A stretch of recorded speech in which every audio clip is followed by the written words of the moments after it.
Je vous donne la parole. Monsieur le Président, je m'appelle Galina Merkulova, je suis adjoint-chef, je suis chef adjoint d'un mouvement social L'autre Ukraine. Ce mouvement représente les intérêts des millions d'Ukrainiens qui sont sur les territoires malheureusement contrôlés par les Ukrainiens.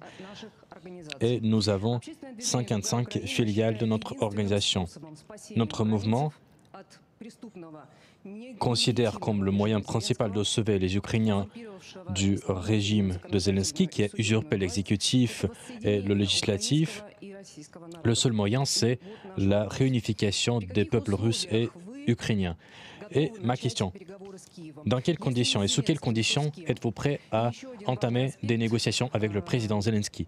Et un autre aspect important. En Ukraine, on assiste à des persécutions contre l'Église orthodoxe ukrainienne. Elle est presque chassée.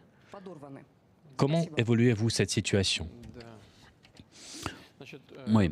Alors, avant tout, à propos, asseyez-vous s'il vous plaît. À propos du caractère illégitime du pouvoir à Kiev, j'en ai déjà parlé et je comprends que les inspirateurs de ce mouvement, c'est une organisation en Ukraine. Mouvement. Un mouvement, oui. Donc c'est Viktor Medvedchuk.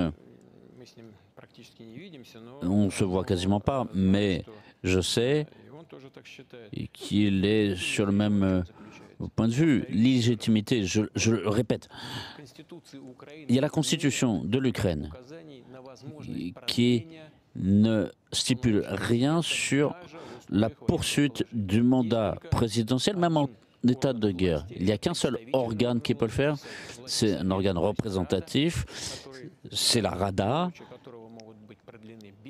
qui peut avoir ses compétences prolongées en cas de situation de guerre.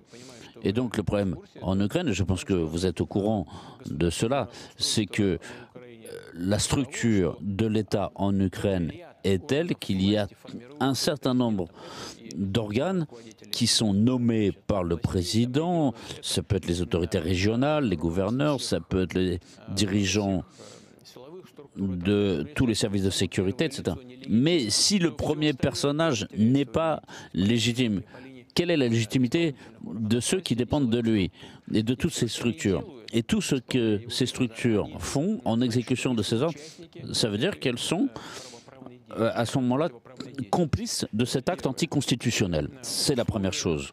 Maintenant, en ce qui concerne le début des négociations, nous n'avons pas de conditions préalables. Nous sommes prêts à discuter sans conditions préalables, mais sur la base de ce sur quoi nous sommes mis d'accord, je l'ai dit 100 fois déjà, lors des discussions à Istanbul en 2022, et en partant de la réalité sur le terrain telle qu'elle est aujourd'hui.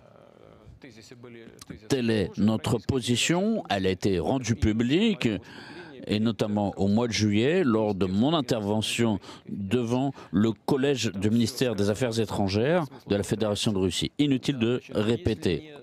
C'est-à-dire que si ce n'est pas le chef de l'État, alors c'est avec qui qu'on peut discuter? Alors si quelqu'un se présente aux élections et est élu, à ce moment-là, on peut discuter avec n'importe qui, y compris avec Zelensky. Mais aujourd'hui, si l'Ukraine veut réellement un règlement de paix, bien sûr, elle est en état de le faire. Et ils peuvent organiser au sein de l'Ukraine un processus comme ils veulent. Mais on ne pourra signer qu'avec ceux qui sont légitimes. Aujourd'hui, qui est légitime? C'est la Rada et ses représentants, mais qui est complètement sous les ordres du régime. C'est une question strictement formelle, du point de vue juridique. C'est leur cuisine. Mais si nous signons un document, on ne peut signer qu'avec une autorité qui est légitime. Il y avait une question sur l'Église orthodoxe ukrainienne. Oui, alors ce qui se reproduit autour de l'Église orthodoxe de Russie, c'est une situation absolument unique. C'est une infraction gravissime aux droits de l'homme, c'est-à-dire qu'on déchire l'Église sous les yeux du monde entier. C'est comme si on fusillait les gens. Et tout cela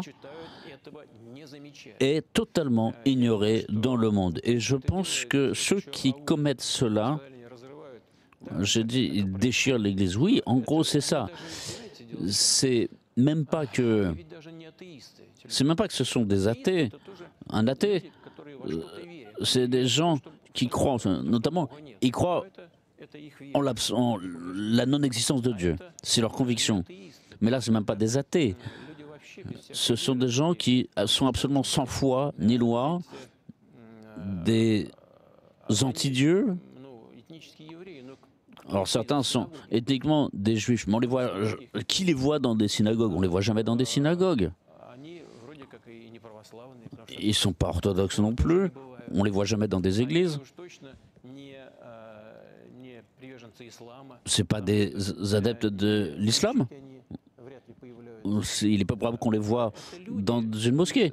Donc c'est des gens sans patrie, sans famille.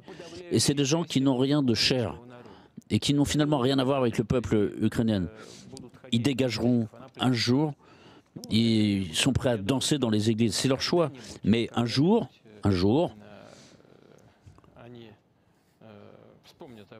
ils se rappelleront tout cela, et les gens en Ukraine, la majorité des gens en Ukraine, des habitants de l'Ukraine,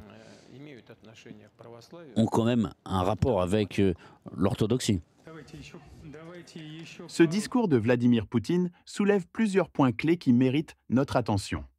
Analysons ensemble les sujets abordés et ce qu'ils révèlent sur la stratégie de la Russie dans le conflit ukrainien. Point 1. La légitimité des institutions en Ukraine. Tout d'abord, Poutine remet en question la légitimité des dirigeants ukrainiens et, par extension, celle de toutes les structures étatiques qui leur sont subordonnées. Pour lui, cela pose un problème fondamental. Comment signer un accord de paix avec un pouvoir qu'il considère illégitime? Cette déclaration vise sans doute à affaiblir la crédibilité du gouvernement de Kiev sur la scène internationale. Point 2. Les conditions des négociations. Ensuite, il affirme que la Russie est prête à négocier sans conditions préalables. Mais attention, il précise que cela doit se faire sur la base des accords d'Istanbul de 2022 et en tenant compte de la situation actuelle sur le terrain. En clair, la Russie ne semble pas disposée à faire de concessions sur ses gains territoriaux, tout en cherchant à paraître ouverte au dialogue. Point 3. Les persécutions religieuses. Poutine évoque également ce qu'il appelle des violations graves contre l'Église orthodoxe ukrainienne. Il utilise ce sujet pour mobiliser l'opinion publique, notamment chez les croyants orthodoxes, et renforcer l'idée que la Russie défend les valeurs traditionnelles face à un Occident qui l'accuse d'être indifférent. Point 4. L'unité des peuples russes et ukrainiens. Il parle enfin de réunification des peuples russes et ukrainiens, un concept qui reflète la vision idéologique de Poutine. Pour lui, les deux nations sont historiquement liées, et cette idée sert de justification morale à l'intervention russe. Mais pour beaucoup, cela reste une manière déguisée de justifier une domination politique et territoriale. Par la suite, Vladimir Poutine s'exprime sur un sujet tout aussi préoccupant: les fraudes financières et les arnaques téléphoniques internationales. Il dénonce des pratiques abusives, telles que l'attribution de cartes de crédit sans consentement, et évoque des appels frauduleux en provenance de l'étranger, notamment de l'Ukraine. Entre cybercriminalité et conséquences des tensions géopolitiques, ces propos mettent en lumière un enjeu majeur pour la sécurité financière des citoyens.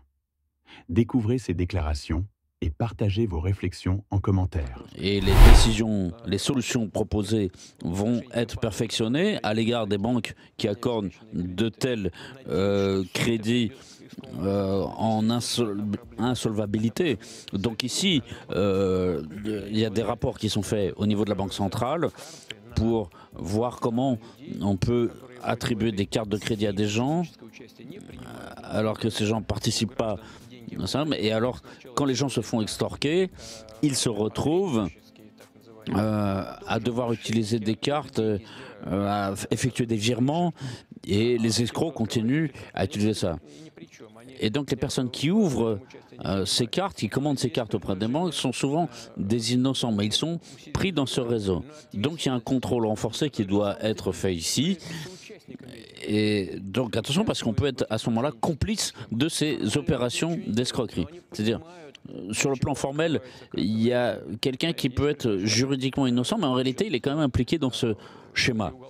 Et donc ici, il y a une responsabilité pénale qui doit être attachée à cela. Je ne dis pas que c'est la solution, mais en tout cas, il faut qu'on travaille dans ce sens. Est-ce que vous avez des connaissances qui ont souffert de ces actions? Non, je n'ai pas de connaissances personnelles, mais il y a des gens qui m'ont fait part du fait qu'ils reçoivent des coups de fil et Ils vont appeler. Et peut-être que ça va continuer, mais dès qu'ils entendent une voix qu'ils ne connaissent pas et des propositions qui consistent à agir à propos d'argent, tout de suite, ils raccrochent. Et je vous invite tous à faire de même. Monsieur le Président, parfois de telles voix inconnues ces personnes appellent depuis l'Ukraine. Et on voit qu'après les frappes sur les infrastructures ukrainiennes, le nombre de ces appels se diminue. Oui, ils ont pas assez de puissance électrique. Et alors, peut-être cela peut être notre objectif principal? Non. Notre liste prioritaire, ce sont des sites militaires et des sites du complexe militaro-industriel. Ça peut être les centres de prise de décision. Mais ces centres d'appel, c'est pas des cibles. Il faut prendre des décisions au cœur de la Russie, au niveau des services concernés, de la Banque centrale, de la police, de la justice.